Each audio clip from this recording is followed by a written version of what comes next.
Hello viewers, সবাই কেমন আছেন? আজকে আবার আপনাদের সামনে হাজির হলাম নতুন একটি ভিডিও নিয়ে। তো আজকে আমাদের ভিডিওটির বিষয় হলো কিভাবে আপনি আপনার কম্পিউটার স্মুথ রাখবেন এবং আরও বেশি গতিশীল রাখবেন। কেননা অনেক কম্পিউটার দেখা যায় যে অনেক স্লো, কাজ করে মজা পাওয়া যাচ্ছে না। কিছু ভালো কাজ করতে গেলে বা ফটোশপ বা ইলাস্ট্রেটরে কিছু কাজ করতে গেলে ওগুলো হ্যাং হয়ে যায়, স্লো হয়ে যায়।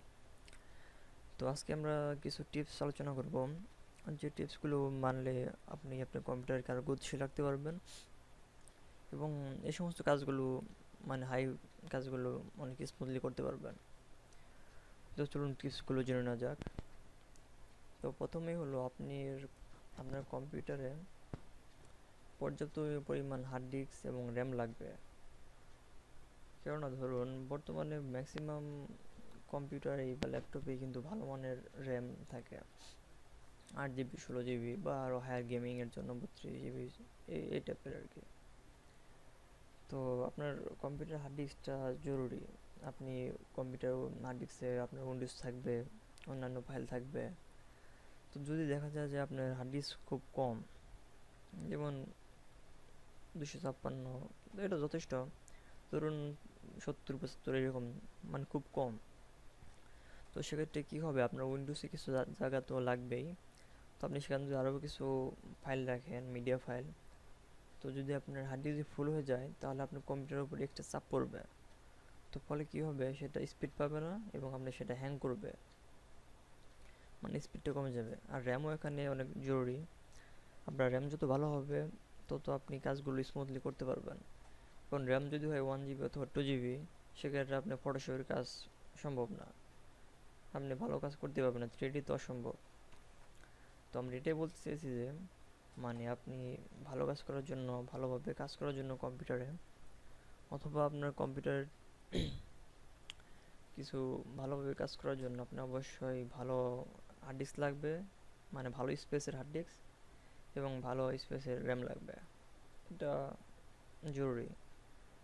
তো এরপর টিপসটি হলো যে আমরা অনেকেই না বুঝে বা উল্টা পাল্টা শুধু অ্যাপস সফটওয়্যার ইনস্টল করেই যায়, কিন্তু এগুলো আসলে করা যাবে না। কারণ যে অ্যাপসগুলো আপনার দরকার, যে সফটওয়্যারগুলো আপনি সবসময় ইউজ করেন, কম্পিউটারে শুধুমাত্র সেই অ্যাপসগুলো রাখবেন। কারণ আপনার যে অ্যাপসগুলো দরকার না সেগুলো কিন্তু আপনার জায়গা অলরেডি ধরে রাখে। আপনার প্রয়োজনে তো লাগছেই, যেগুলো আপনি ইউজ করেন না সেগুলো কিন্তু জায়গা ইউজ করে। সো এক্ষেত্রে কী হলো, আপনার জায়গা আর বেশি খরচ হলো। তো সেজন্য অবশ্যই ট্রাই করবেন আপনি যে সফটওয়্যারগুলো ইউজ করেন না সেগুলো রিমুভ করার, আনইনস্টল করার। তো এরপরে হলো যে উইন্ডোজের সব প্রোগ্রামগুলো হয়তো আমাদের লাগে না। তো আপনি যে প্রোগ্রামগুলো না লাগে আপনি সেগুলো আনইনস্টল করতে পারেন, যেগুলো আপনি ইউজ করেন না সেগুলো আপনি না রাখতে পারেন। তো আপনি এই জন্য আমি আমি উইন্ডোজ 8 ইউজ করতেছি, আপনারা যেটা ইউজ করেন না কেন সার্চে গেলে আপনারা উইন্ডোজ প্রোগ্রাম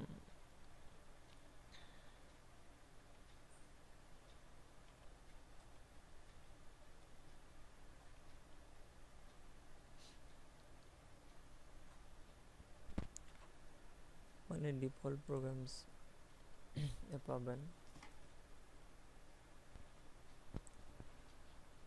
তো আপনার উইন্ডোজ ফিচারে গেলে সেখানে যে আপনার ডিফল্ট অ্যাপসগুলো লাগে সেগুলো দেখতে পারবেন। তো আপনার এখানে যেগুলো লাগে না সেগুলো আপনি ব্যবহার না করতে পারেন। তো এক্ষেত্রে আপনার জায়গা বেশি ফ্রি হবে এবং আপনার কম্পিউটারটাও অনেক স্মুথ হবে।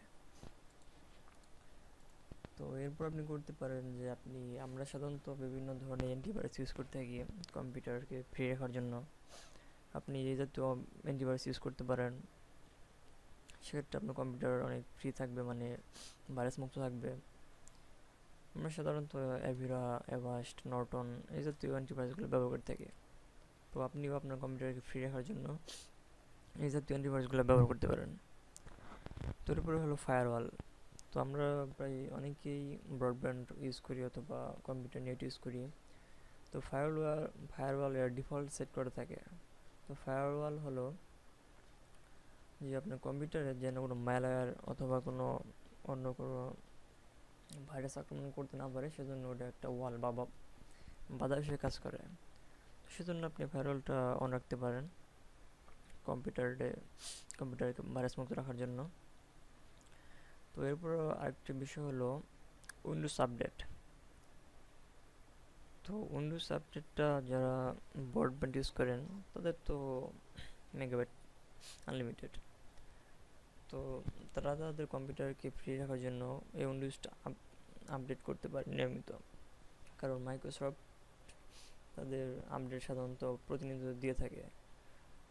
তো আপডেট করলে অনেক লাভ, যেহেতু আপডেট মানে এই কম্পিউটারের অপারেটিং সিস্টেমটা ফ্রি থাকা, মানে আপডেট থাকা।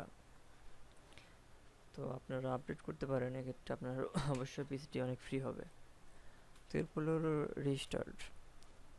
কাজ করতে করতে অনেক সময় দেখা যায় কম্পিউটারটি স্লো হয়ে যাচ্ছে বা সেরকম কাজ করতেছে না, অথবা অনেক সময় দেখা যায় সফটওয়্যারটি অফ হয়ে যাচ্ছে।